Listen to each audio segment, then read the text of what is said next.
The Hunchback of Notre Dame, by Victor Hugo. Chapter 2. Pierre Gringoire. Nevertheless, as he harangued them, the satisfaction and admiration unanimously excited by his costume were dissipated by his words, and when he reached that untoward conclusion, "As soon as his illustrious eminence the cardinal arrives, we will begin," his voice was drowned in a thunder of hooting. "Begin instantly! The mystery immediately!" shrieked the people. And above all the voices, that of Joan de Molendino was audible, piercing the uproar like the fife's derisive serenade. "Commence instantly!" yelped the scholar. "Down with Jupiter and the Cardinal de Bourbon!" vociferated Robin Puispin and the other clerks perched in the window. "The morality, this very instant!" repeated the crowd. "This very instant! The sack and the rope for the comedians and the cardinal!" Poor Jupiter, haggard, frightened, pale beneath his rouge, dropped his thunderbolt, took his cap in his hand. Then he bowed and trembled and stammered, "His Eminence, the ambassadors, Madame Marguerite of Flanders—" He did not know what to say. In truth, he was afraid of being hung. Hung by the populace for waiting. Hung by the cardinal for not having waited. He saw between the two dilemmas only an abyss, that is to say, a gallows. Luckily, someone came to rescue him from his embarrassment and assume the responsibility.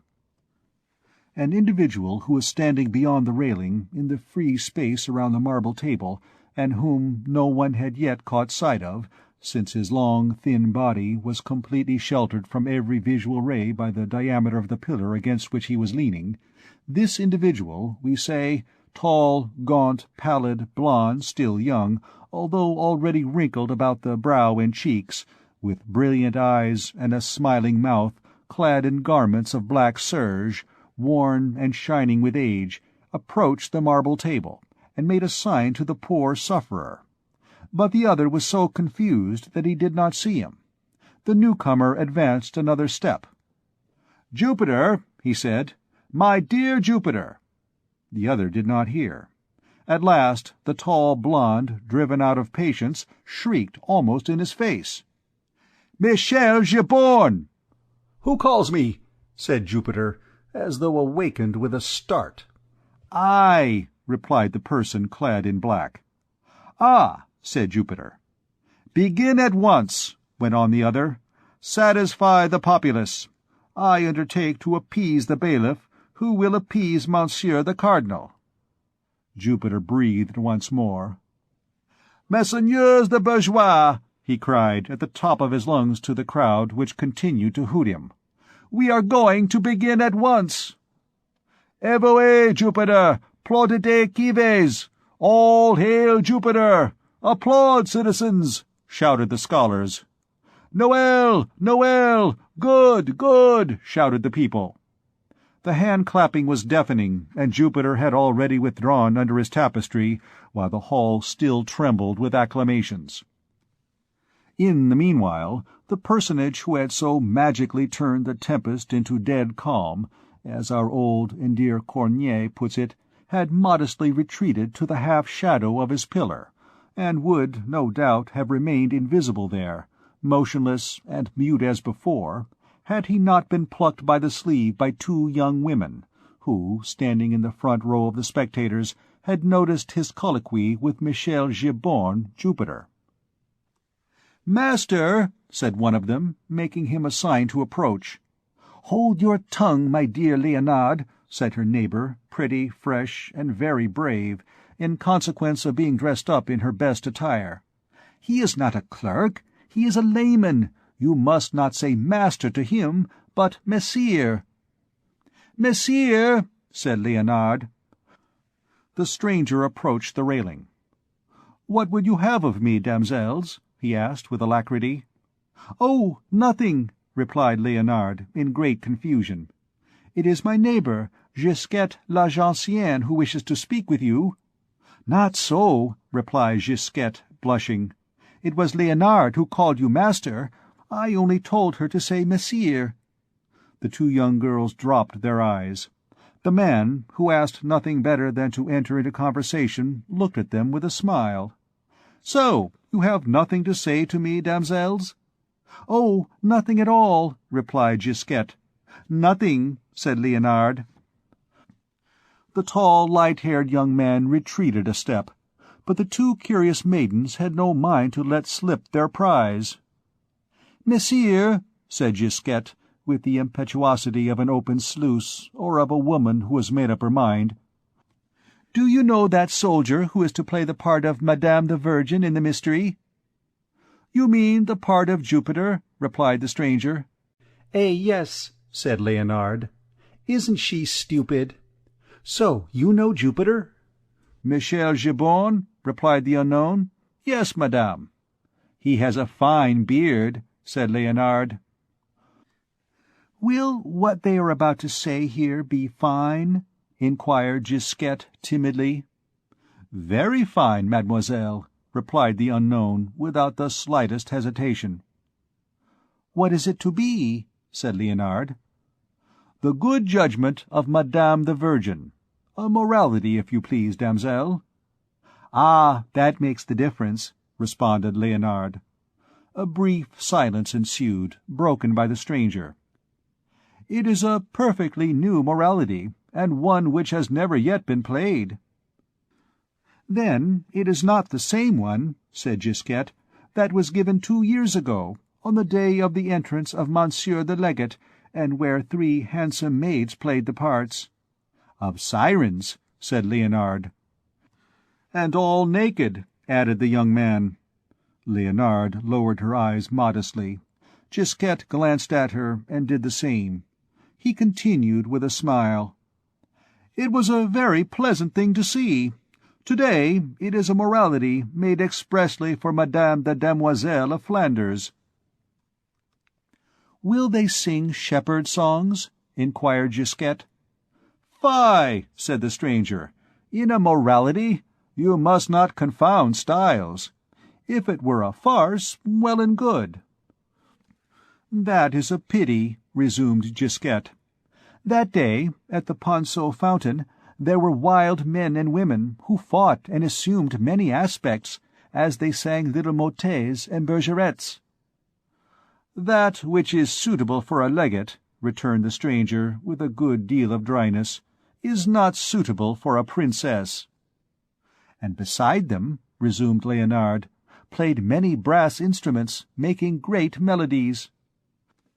"And for the refreshment of the passers-by," continued Gisquette, "the fountain spouted through 3 mouths wine, milk, and hippocras, of which every one drank who wished."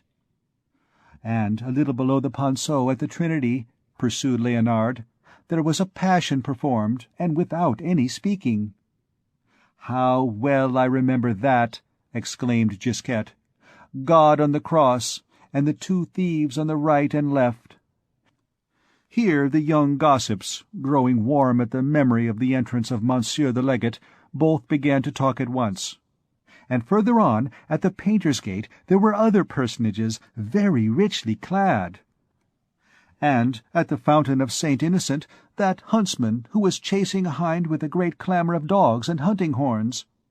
And at the Paris slaughter-houses, stages representing the fortress of Dieppe. And when the legate passed, you remember, Gisquette, they made the assault, and the English all had their throats cut. And against the gate of the Châtelet there were very fine personages, and on the Porte au Change, which was all draped above. And when the legate passed, they let fly on the bridge more than 200 sorts of birds. Wasn't it beautiful, Leonard?" "It will be better today," finally resumed their interlocutor, who seemed to listen to them with impatience. "Do you promise us that this mystery will be fine?" said Gisquette. "Without doubt," he replied. Then he added, with a certain emphasis, "I am the author of it, damsels." "Truly?" said the young girls, quite taken aback. "Truly," replied the poet, bridling a little. "That is to say, there are 2 of us. Jehan Marchand, who has sawed the planks and erected the framework of the theatre and the woodwork, and I, who have made the piece. My name is Pierre Gringoire." The author of the Cid could not have said Pierre Corneille with more pride. Our readers have been able to observe that a certain amount of time must have already elapsed from the moment when Jupiter had retired beneath the tapestry to the instant when the author of the New Morality had thus abruptly revealed himself to the innocent admiration of Gisquette and Leonard. Remarkable fact: that whole crowd, so tumultuous but a few moments before, now waited amiably on the word of the comedian, which proves the eternal truth, still experienced every day in our theatres, that the best means of making the public wait patiently is to assure them that one is about to begin instantly. However, Scholar Joanne had not fallen asleep. "Hola, eh!" he shouted suddenly, in the midst of the peaceable waiting which had followed the tumult. "Jupiter! Madame the Virgin! Buffoons of the devil! Are you jeering at us? The peace! The peace! Commence, or we will commence again!" That was all that was needed. The music of high and low instruments immediately became audible from the interior of the stage. The tapestry was raised. 4 personages, in motley attire and painted faces, emerged from it, climbed the steep ladder of the theatre, and arrived upon the upper platform, arranged themselves in a line before the public, whom they saluted with profound reverences. Then the symphony ceased. The mystery was about to begin. The 4 personages, after having reaped a rich reward of applause for their reverences, began, in the midst of profound silence, a prologue, which we gladly spare the reader. Moreover, as happens in our own day, the public was more occupied with the costumes that the actors wore than with the roles that they were enacting, and in truth they were right. All 4 were dressed in party-colored robes of yellow and white, which were distinguished from each other only by the nature of the stuff. The first was of gold and silver brocade, the second of silk, the third of wool, the fourth of linen. The first of these personages carried in his right hand a sword, the second 2 golden keys, the third a pair of scales, the fourth a spade. And, in order to aid sluggish minds which would have not seen clearly through the transparency of these attributes, there was to be read in large black letters on the hem of the robe of brocade, "My name is Nobility." On the hem of the silken robe, "My name is Clergy." On the hem of the woolen robe, "My name is Merchandise." On the hem of the linen robe, "My name is Labor." The sex of the 2 male characters was briefly indicated to every judicious spectator by their shorter robes, and by the cap which they wore on their heads, while the 2 female characters, less briefly clad, were covered with hoods.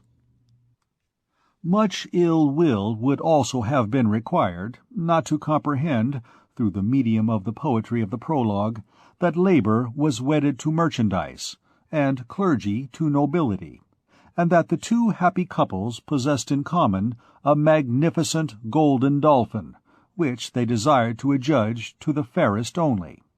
So they were roaming about the world, seeking and searching for this beauty, and, after having successively rejected the Queen of Golconda, the Princess of Trebizond, the daughter of the Grand Khan of Tartary, etc., labor and clergy, nobility and merchandise had come to rest upon the marble table of the Palais de Justice, and to utter, in the presence of the honest audience, as many sentences and maxims as could then be dispensed at the Faculty of Arts, at examinations, sophisms, determinances, figures, and acts, where the masters took their degrees. All this was, in fact, very fine. Nevertheless, in that throng, upon which the 4 allegories vied with each other in pouring out floods of metaphors, there was no ear more attentive, no heart that palpitated more, not an eye was more haggard, no neck more outstretched, than the eye, the ear, the neck, and the heart of the author, of the poet, of that brave Pierre Gringoire, who had not been able to resist a moment before the joy of telling his name to two pretty girls. He had retreated a few paces from them, behind his pillar, and there he listened, looked, enjoyed. The amiable applause which had greeted the beginning of his prologue was still echoing in his bosom, and he was completely absorbed in that species of ecstatic contemplation with which an author beholds his ideas fall, one by one, from the mouth of the actor into the vast silence of the audience. Worthy Pierre Gringoire. It pains us to say it, but this first ecstasy was speedily disturbed. Hardly had Gringoire raised this intoxicating cup of joy and triumph to his lips when a drop of bitterness was mingled with it.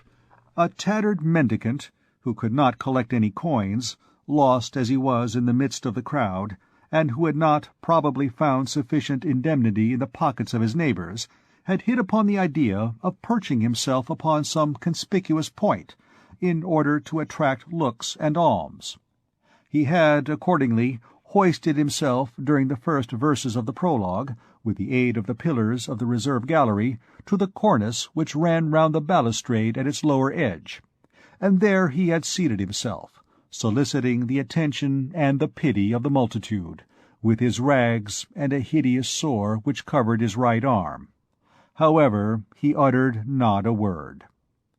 The silence which he preserved allowed the prologue to proceed without hindrance, and no perceptible disorder would have ensued if ill luck had not willed that the scholar Joanne should catch sight, from the heights of his pillar, of the mendicant and his grimaces. A wild fit of laughter took possession of the young scamp, who, without caring that he was interrupting the spectacle and disturbing the universal composure, shouted boldly, "Look! See that sickly creature asking alms!" Anyone who has thrown a stone into a frog-pond, or fired a shot into a covey of birds, can form an idea of the effect produced by these incongruous words in the midst of the general attention. It made Gringoire shudder as though it had been an electric shock. The prologue stopped short, and all heads turned tumultuously towards the beggar, who, far from being disconcerted by this, saw in this incident a good opportunity for reaping his harvest, who had begun to whine in a doleful way, half closing his eyes the while. "Charity, please!" "Well, upon my soul," resumed Joanne, "it's Clopin Trifot. All away, my friend. Did your sore bother you on the leg, that you have transferred it to your arm?" So saying, with the dexterity of a monkey, he flung a bit of silver into the grey felt hat which the beggar held in his ailing arm. The mendicant received both the alms and the sarcasm without wincing, and continued in lamentable tones, "Charity, please!" This episode considerably distracted the attention of the audience, and a goodly number of the spectators, among them Robin Poussin, and all the clerks at their head, gaily applauded this eccentric duet, which the scholar, with his shrill voice, and the mendicant had just improvised in the middle of the prologue. Gringoire was highly displeased. On recovering from his first stupefaction, he bestirred himself to shout to the four personages on the stage, "Go on! What the devil! Go on!" without even deigning to cast a glance of disdain upon the two interrupters. At that moment he felt someone pluck at the hem of his surtout. He turned round, and not without ill-humour, and found considerable difficulty in smiling.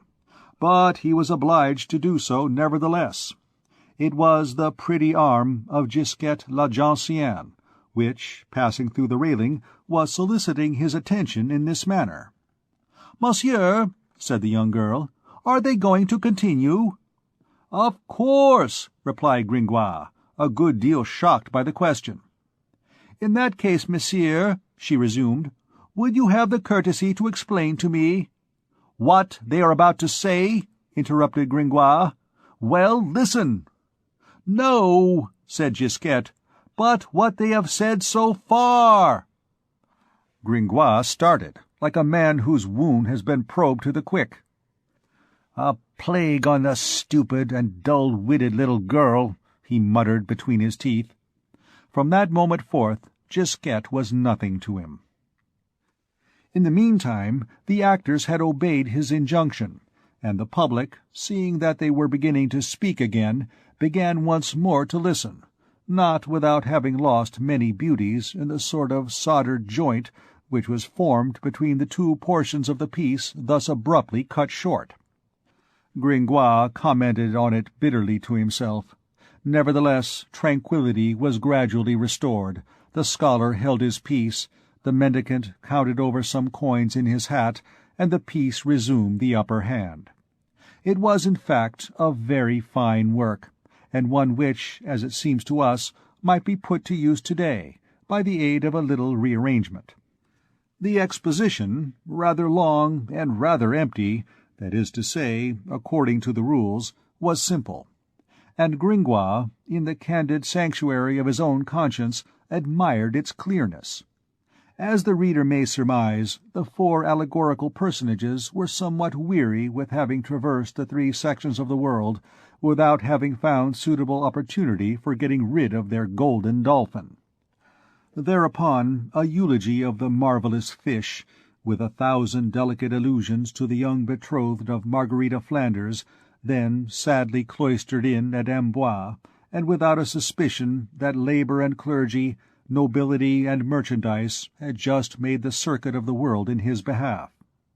The sad Dauphin was then young, was handsome, was stout, and above all, magnificent origin of all royal virtues, he was the son of the Lion of France.